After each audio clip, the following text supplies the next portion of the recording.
Good evening and fuck, I've done it again. Good evening and welcome back to the Rory Talks Football channel, your daily Arsenal news updates, debates, and my opinions. If you're new to the channel, please do subscribe, smash a like on the video as well. Sorry, I was all over the place then. I was just sat here about to go live, and then a little graphic came up that I wanted to make a TikTok about the number of injuries that teams have suffered so far this season. So, bit of a shambles of a start, but it's good to see loads of you in the chat already. DHD, Pekka, Sportcat, Ross, SS9, Simon, Saka, Carter, Ethan Udall as well. Good to see you. Hi, Rory. Can't believe I have to wait until Monday to see the Arsenal. Well, this is the thing. I was going to say it's Friday.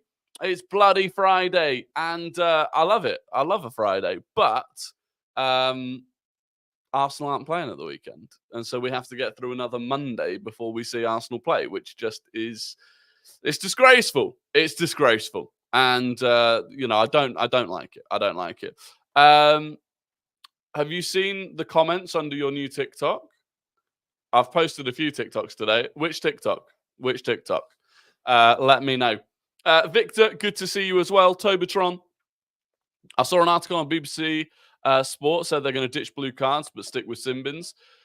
Yeah, I don't know what they're doing. It was received so badly. The whole blue card thing was received so badly that I think they're going to try and repackage it. Like, what you have to understand is it's all about PR.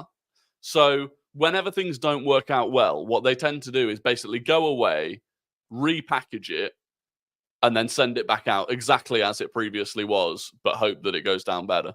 The most recent one about the lowest XG, salty fans. Oh, yeah.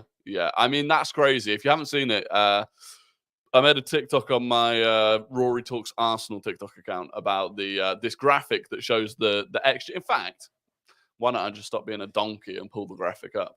How about that? Instead of trying to send you all over the place trying to find it. Let me pull it up.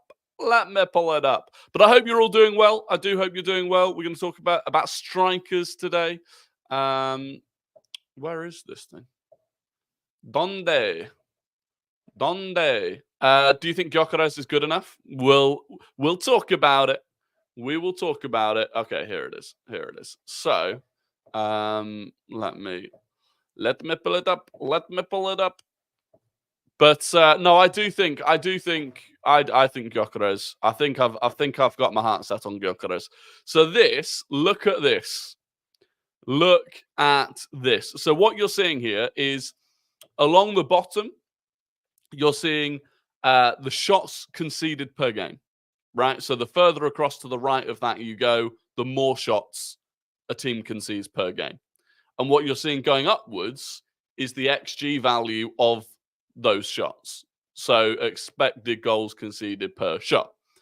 And so a lot of it makes sense, right? I mean, that's shocking for Manchester United to be that far to the right. They concede the fourth most amount of shots of any team in the league. But you can see with like Villa and Spurs and City to an extent that play a high line, that whilst they might concede fewer shots overall because their defense is good, when they do eventually concede those shots, they tend to have a higher average XG because they concede sort of bigger chances because of the high line they play. But we also play an incredibly high line, and yet our XG conceded per shot is on the floor. I mean, like, this is insane. What Arteta has created here is utterly wild. And and we're doing this. I mean, currently, this is actually the graph is for the whole season. Some people thought this was just for our recent form in 2024. This graph's for the whole season. And I find it staggering when you consider as well the issues that we've had, figuring out our left backs and stuff. We've currently got our fourth choice left back playing. I think it is sensational. Absolutely sensational. It's amazing since that graphic came out, other fans started saying, how come you're not clear by 10 points, forever moving the goalpost? Yeah, I mean, the thing is, to an extent, they kind of have a point. Like, we should be. We concede too many goals from really low XG chances, which is a frustrating issue for us. But you would think over the course of a season, that'll be pretty, that should put you in a good place. So basically, Arsenal only have long shots against them, pretty much, and there's a few reasons for that. One of them One of them is that you get very little central access to our box. So very few teams can can penetrate us through the middle. The other thing, and this is where I do give a lot of credit to David Raya, is that we concede barely any headers on goal because David Raya is so good at coming and claiming crosses. So teams are left with very few options. You can't get into the box. You can't cross it into the box. So what have you got left? Unfortunately, we have conceded quite a few sort of long shots and weird shots. You think back to like Mudrik's goal for Chelsea, the goal we conceded against Porto, the goal we conceded at home against Liverpool. What do you think of Ange being voted London Manager of the Year? It's funny. It is funny. Like he's the media darling, and fair play to him. Joseph, no worries. Not a lot. I showed a graphic that I put on Twitter, but that was about it. To be fair, we haven't really got the show going just yet. Would that not be on Raya and Ramsdale constantly? Yeah, to an extent. Yeah, it is for sure. The Luton game didn't help us. But overall, we do. We do. There was that stat about how many games Raya had gone without where if he conceded more than one, if the other team had more than one shot on target in the game, he didn't keep a clean sheet. Like it has been a bit of a problem, but you've then got to take into account how many chances do we stop them from ever having in the first place because of David Raya? And I think that's a big thing. Who would be your choice to sign for a winger? I don't actually know. This is something I need to think about more, but I do, and we'll talk about this now. It was kind of what the show was going to be about. I want to talk about this, the striker. Who do we want as a striker? And look, maybe it's a bit reactionary because I watched the game last night, Sporting against Benfica, and he was just everything that I think I want in a striker was Viktor Gyökeres last night.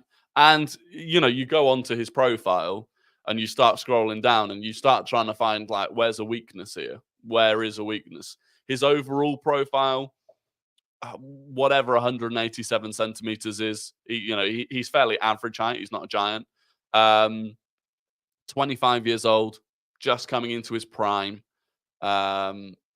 That market value of 44 million euros, that is not the case anymore. But look at this. Compared to other forwards, he's in the 99th percentile for chances created. He's a creator.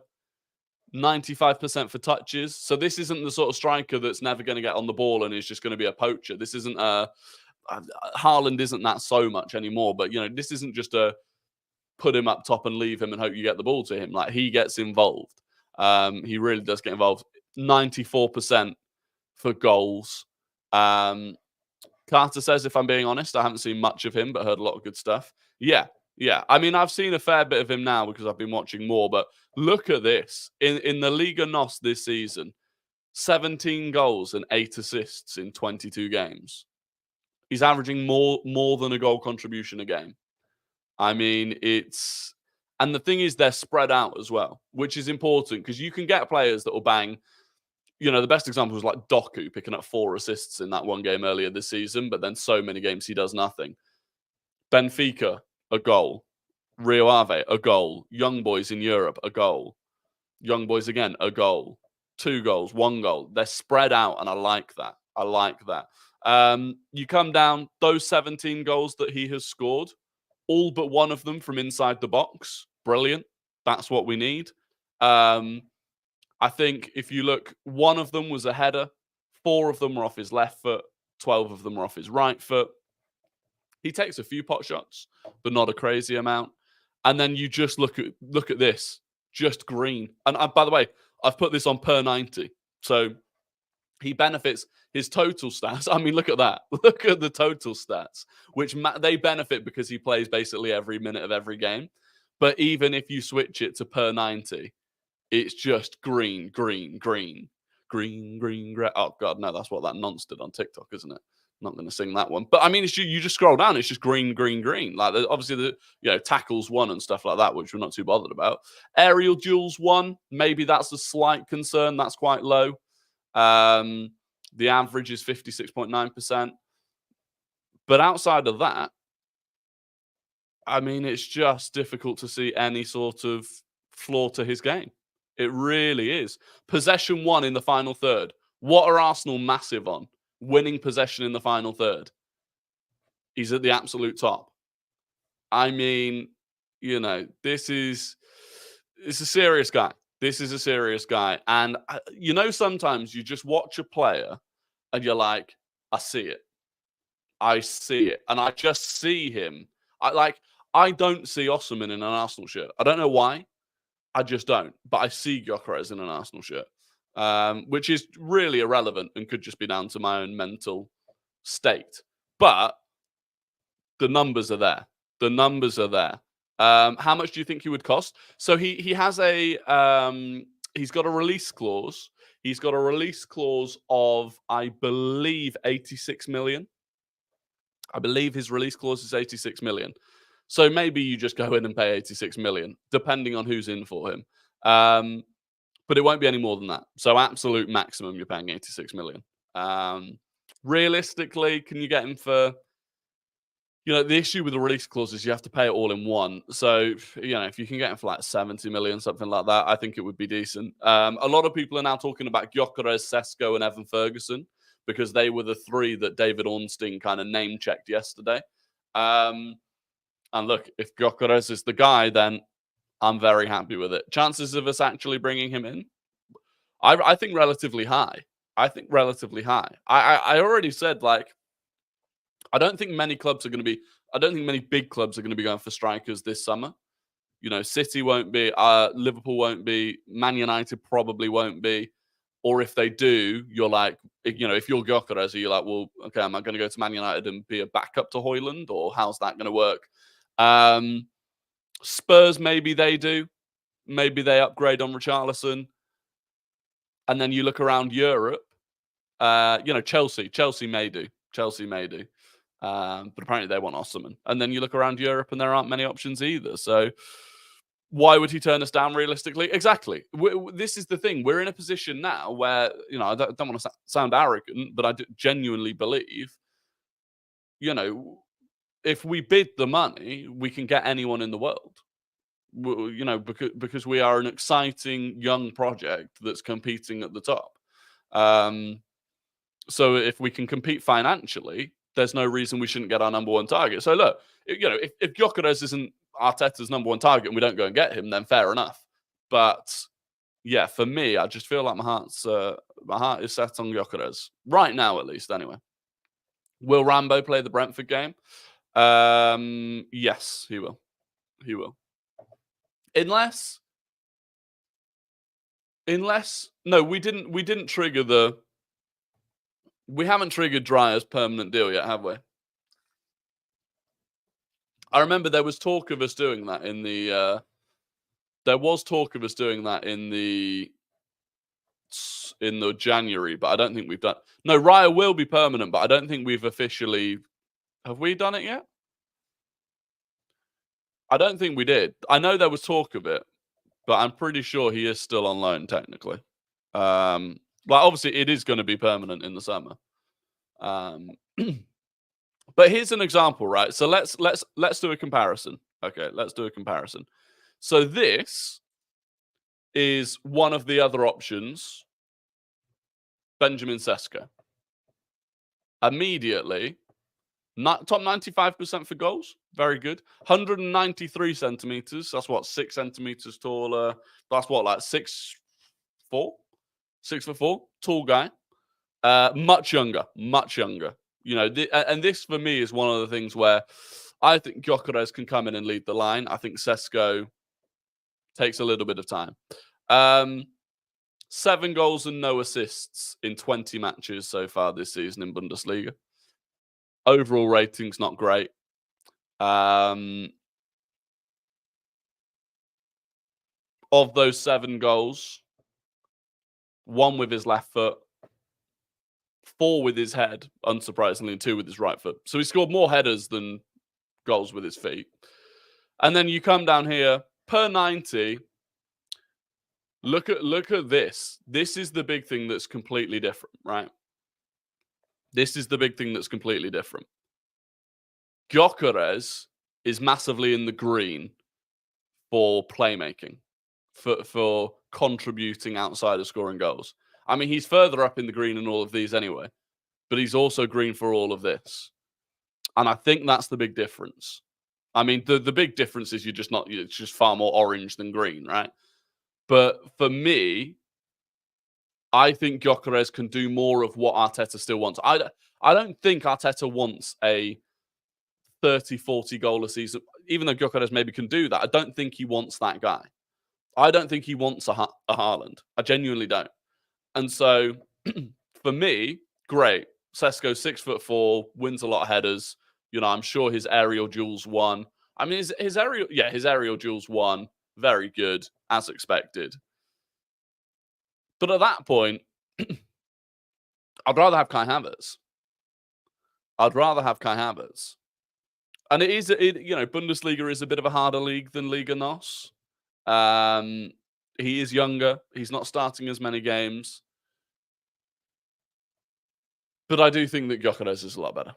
And then we'll go and look at Evan Ferguson, who's just really not had a good season, to be honest.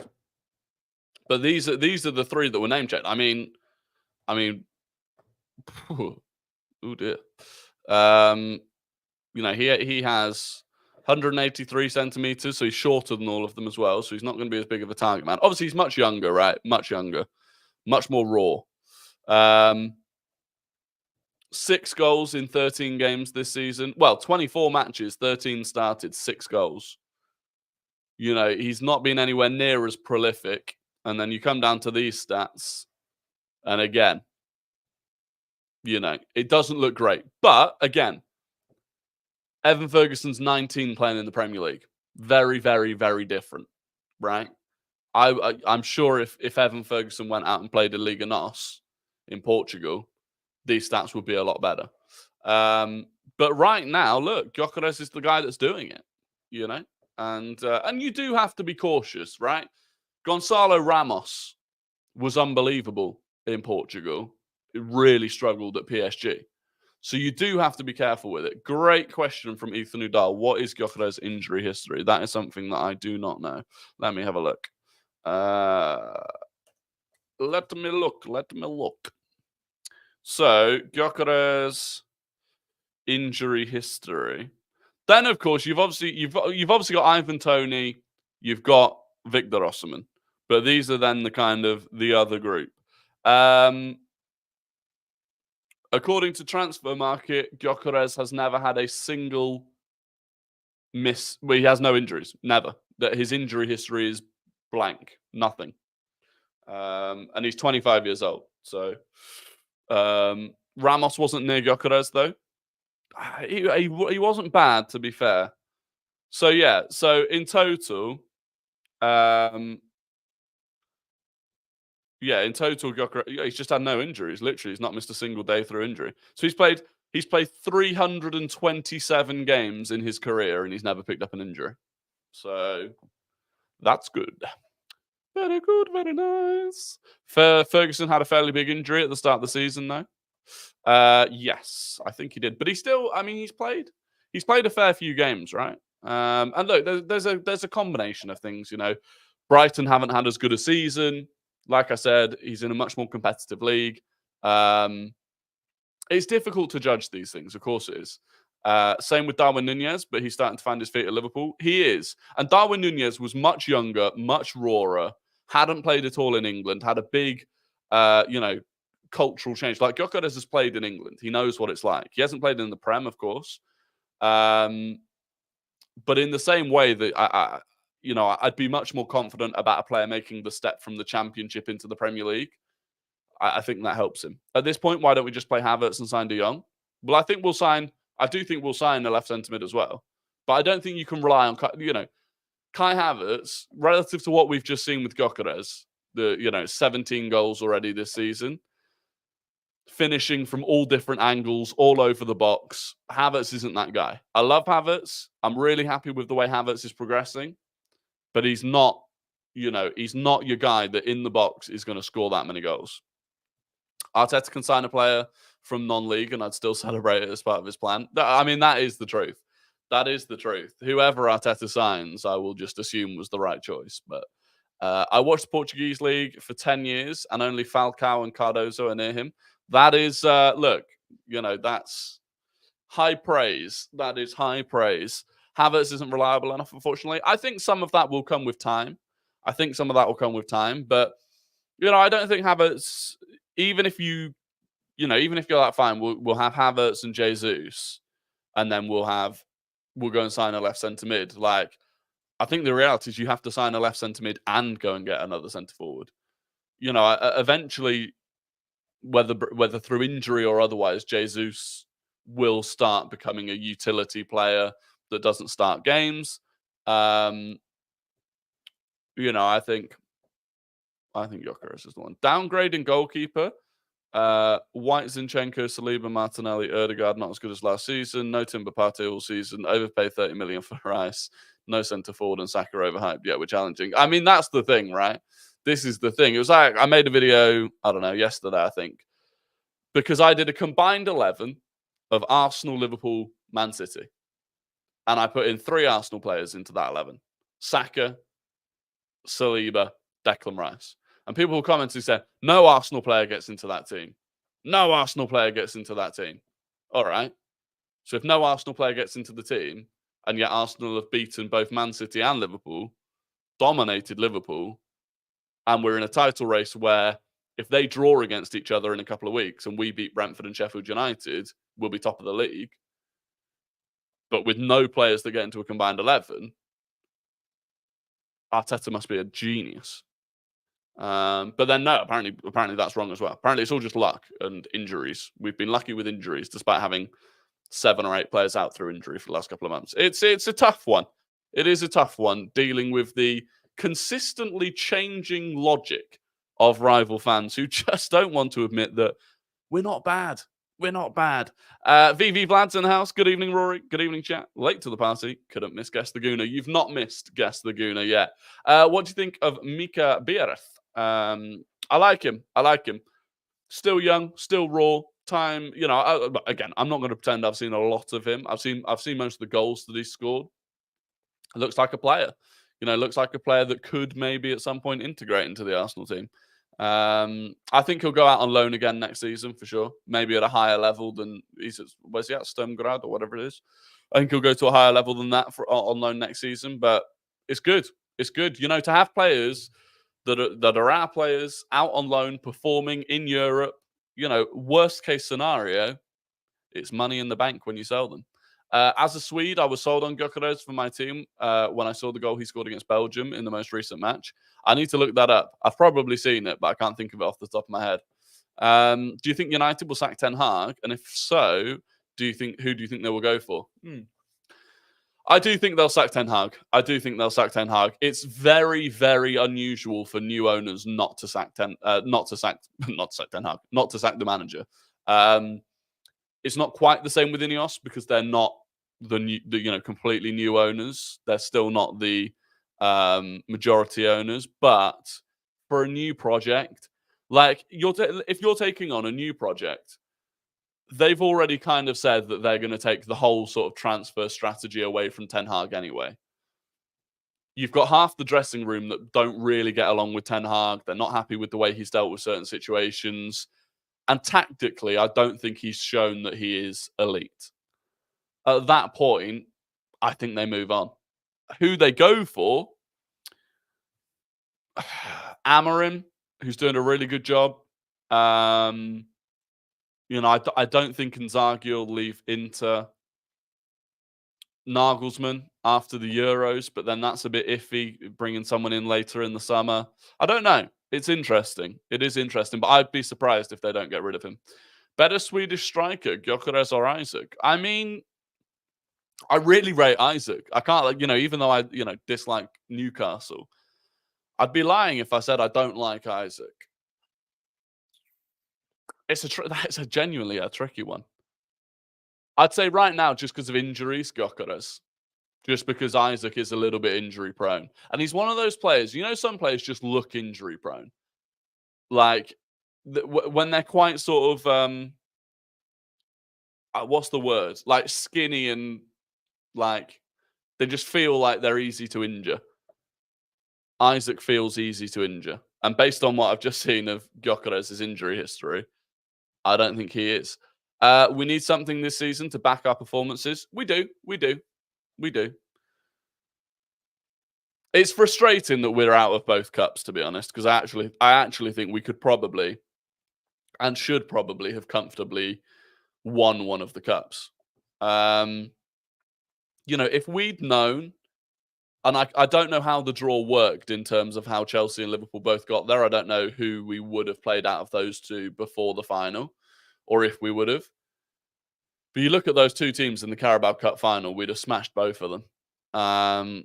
So that's sort of, and again, I don't care about the Carabao Cup. I don't rate the Carabao Cup at all. I didn't care when we got knocked out. But for other people, it's like, you've got to win trophies. Ten Hag's interviews show him getting more frustrated. He knows he's on the ropes. Yeah, he stinks of a manager who knows it's nearly over. And he's doing things that I think are really naive as a manager. And maybe part of that's because I think English journalism and the English media is different. And the English media loves to hate people and bring them down. But he doesn't know how to play the game. And he's been here for quite a long time now and still hasn't figured out how to play the game. But like him making a big thing out of that Fulham TikTok against Bruno Fernandes, no one's on his side there. And all it does is make more people watch that video, which is worse for Bruno Fernandes. He was talking about something else as well, where he was like complaining about social media and stuff like that. And it's like, you don't want to be in that position. You don't want to be in a position really where you make it obvious that the outside world is getting to you. Like you're reading social media and you're getting frustrated by it. It's not a good look. Who do you think is going to win the FA Cup? Honestly, it wouldn't surprise me if it was City. It wouldn't surprise me if it was City. If you think, right, City beat Newcastle in the next round, which I assume they will, one of Liverpool and Man United gets knocked out, who's left? Liverpool are the only team really in the FA Cup that can challenge them, and I don't think they can with the injuries that they've got. Thing is, even if we won one of the domestic cups, everyone would be saying, "Oh, if we'd won it, yeah, absolutely." It's different if we'd won it. We know that, right? Every time we won the FA Cup, no one cared about it. No one cared about cups when we were winning them. It's only when we're not winning them that suddenly they're so much more important to win. Do you see Saka reaching Ronaldo levels in the future? No. And I think that's a way bigger conversation that I haven't got time to have today. But I do think there's a genuine thing about, I don't think anyone's going to reach Saka, Ronaldo, Messi levels in our lifetimes. Like those levels were not almost real. So I feel like a lot of players, for the next probably decade or two, players are going to be compared to Messi and Ronaldo. And the best player in the world, they'll still just have, well, they're not as good as Messi and Ronaldo. So no, I don't think Saka will, but he can still be an absolute great of this generation without being Ronaldo level great. What would your lineup be for the Sheffield United game? Honestly, it would be the same one that we've had for the last few games. I genuinely, I don't see the point in changing it. We've had a 9-day break. I don't really see the point in changing it up at this point. What's the most heartbroken you've been after a game? Champions League final. Champions League final is the only time I've ever cried at a football game. It was the Champions League final, 2006. 8 and 5 Ballon d'Ors are not normal. That's the thing. Unheard of. Absolutely unheard of. Won't happen again. I swear Arsenal are so hated. I know I sound like a victim, but I genuinely think we're more hated than any other top 6 club. I agree. That's what people said about CR7 and Messi with Pele and Maradona, etc. True, but there comes a point where it's just those numbers are like almost physically impossible. Like you look back at some of the numbers that they were putting up and the consistency season after season after season, you're like, I just don't think it can be done again. I genuinely, I don't. For me, it's Baku. Now, Baku wasn't as bad because I still like, A, it was Europa League, and B, I just don't think I was like, I just wasn't I supported that team, but I didn't feel like I was invested in it. in the same way that I'm invested in the current team. I think Chelsea or United are more hated. I think Arsenal get more clicks. I think that's the thing. I think Arsenal, as a fan base, to be honest, we are quite easy to wind up. I think we are easy to wind up, and that's a problem. Mbappe will get 5 Ballon d'Ors. I don't think he will. Unless he goes to Madrid and starts winning everything and being the best player in that Madrid team. I don't think he will. But we'll see. I cried after Spurs lost the UCL final. Happy tears are beautiful. I mean, it was a relief. It was a relief. Anyway, it is time for Guess the Gooner, the game where I give you 5 clues about an ex or current Arsenal player, and you have to guess who that player is in the chat. First person to get it correct gets the immense pride and respect of the Rory Talks Football community heading into the weekend with that, boosted ego of knowing that you've got knowledge. So get your fingers on your keyboards ready for today's Guess the Gooner. Let me just scroll down to it. So, clue number 1. We do have 100 people, by the way. Absolute shout out to yourselves. If you're not already subscribed and if you haven't already liked the video, please do so. I massively appreciate being here. Clue number 1 for Guess the Gooner. This player scored 5 goals in 124 games for Arsenal. 5 goals in 124 games for Arsenal. They won 1 FA Cup and 2 Community Shields. They won 1 FA Cup and 2 Community Shields. They signed for Arsenal for £25 million in 2019. They signed for Arsenal for £25 million in 2019. They currently play in La Liga.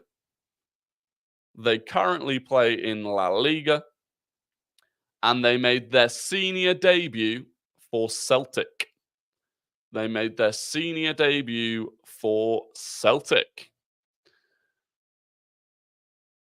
Lots of incorrect guesses. Not Bellerin, not Ramsey, not Koscielny, Mertesacker, Coquelin. None of them. Not Lucas Perez. Not Torreira. Not Pepe. And of course he's there. It wasn't Danny Ceballos. It was indeed Kieran Tierney. And it's VV Vlad. Of course it's VV Vlad who's got it first. Ethan Udall was second. Shant was third. Alex Bull was fourth. And Ross Lawman was fifth. Thomas Willis just missing out in sixth. But congratulations to VV Vlad. That was interesting. That took a little bit longer than I thought it was. It was pretty much maybe currently in La Liga might have helped. And then obviously the senior debut for Celtic probably would have done. But that was good. That one took a while. Hamish says, big up Rory Glasgow. Big up to Glasgow. I've been to Glasgow. Good night out. Good night out in Glasgow. Went and watched the darts there. On to Guess the Non-Gooner. That shouldn't have taken us this long. I think it's one of those weird ones where it's like, because he is still technically an Arsenal player. What will you do after 9 and 9? 10 and 10, baby. No, I don't actually know. 10 and 10 will happen at some point, but I don't think it will happen straight after 9 and 9. I've got a lot of ideas for different challenges.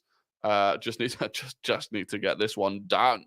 Anyway, on to Guess the Non-Gooner. This is where I give you the full career path of a player who does not and has not played for Arsenal, and you have to guess who that player is. 2019, 25 million should have been enough.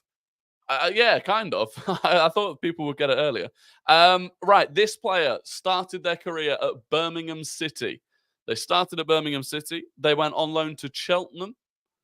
They moved permanently to Stoke City, where they went back on loan to Birmingham City. They went on loan to Barnsley. They went on loan to Leeds United. They went on loan to Derby County. They then moved permanently to Crystal Palace. They went on loan to Manchester United. And then they went on a free transfer to Rangers. So they started at Birmingham City. They went on loan to Cheltenham. They then moved to Stoke City and went on loan to Birmingham. They then went on loan to Barnsley, Leeds and Derby before moving permanently to Crystal Palace. A loan move to Manchester United. and then a free move to Rangers. And the first person to get it was... It was SportCat01 with Jack Butland, and he got it early. He wasn't sure. He put a few question marks in there. He wasn't sure, but he was right. It was indeed Jack Butland. It was Pekka that, well, I'll give it to you, Pekka, because I think that's what you were trying to put. SS9 was third, Ethan Udall was fourth, and Thomas Willis was fifth. But it was indeed Jack Butland. Ross Lawman named 3 different Crystal Palace players. Goalkeepers. Bro, I've been asking you to wear a Bayern shirt in the 9 and 9. I don't have a Bayern shirt. I don't want a Bayern shirt. I'm not a Bayern fan. I don't like Bayern. I'm sorry if you're a Bayern fan. I've got a Leverkusen shirt. So, and I actually like Leverkusen. Doing both Glasgow clubs so you don't cause a war. Very sensible. I know what I'm doing. My internet is so slow. I was third and second. It's painful. It's painful. F Bayern. Look. Bayern, by the way, they are falling off a cliff. Did you see last night that they have extended Eric Dyer's deal till like 2025? Mental. Or maybe even longer than that. Absolute insanity. Insanity, I tell you. Do you see any surprise results in the Premier League this weekend? Do you know what? Let's get the Premier League fixtures up. Let's get the Premier League fixtures up.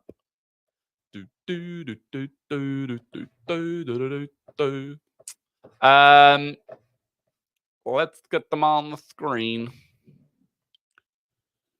So, do I see any... In fact, let's just go through them all. Brentford, Chelsea. Again, by the way, no lunchtime kickoff. Once again. Ridiculous. No lunchtime kickoff. Brentford, Chelsea. I'm going 2-2 in that game. Brentford have had issues defensively. I think it's a problem for them. But it's a tough place to go. So I'm going 2-2. Everton, West Ham. Ooh. I'm going to go 1-0 Everton. Lots of you going 2-1 Brentford. Francisco and Shant both think 2-1 Brentford. Fulham against Brighton.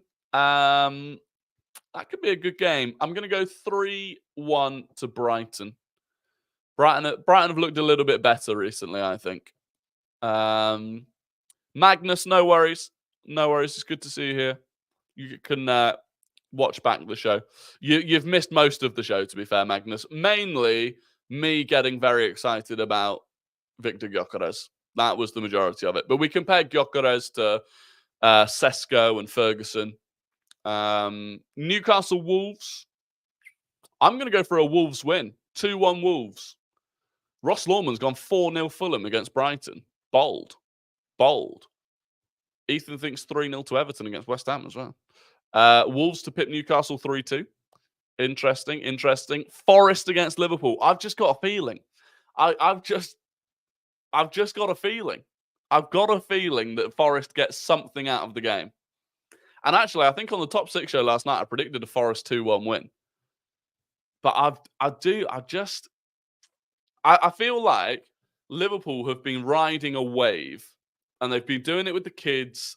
And at some point, I feel like it's this sort of game where people go, oh, well, they got the cup final out of the way, they got the FA Cup game out of the way, and then it's like just the normal, boring 3:00 away to a smaller team in the Prem.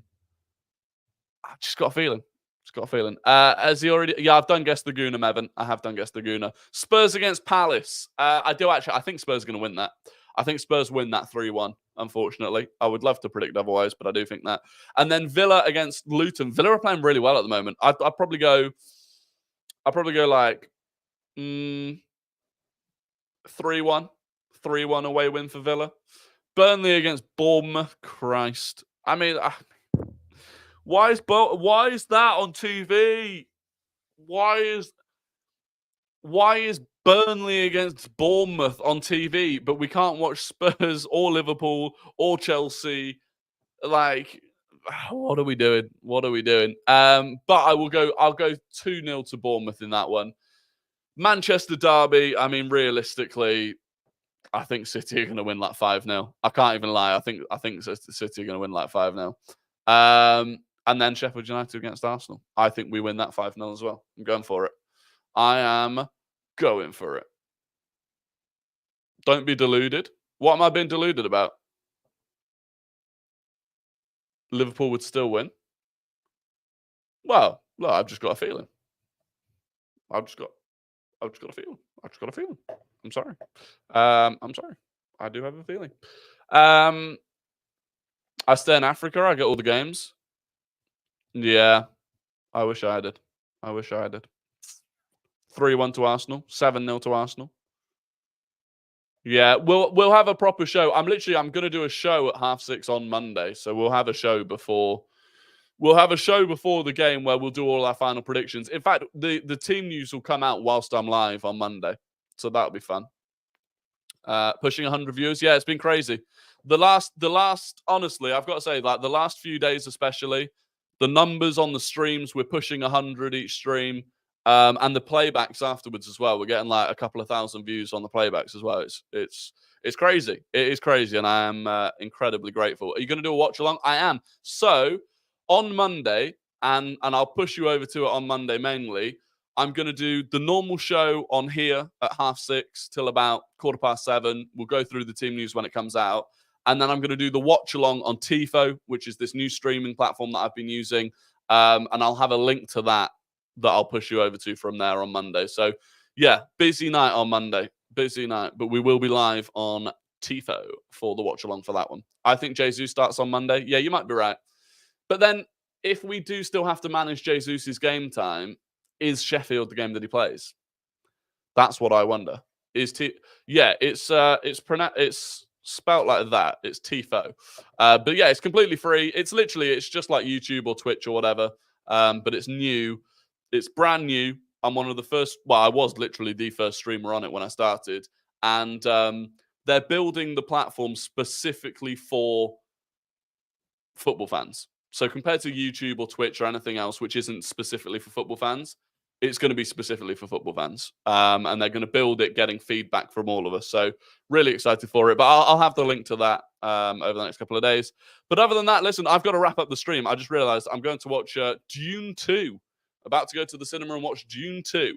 And I need to get going. So thank you for watching the stream. Thank you for joining. As always, it's been a great one. I hope you all have a fantastic evening. I hope you have a brilliant weekend as well. I'll be live again tomorrow evening.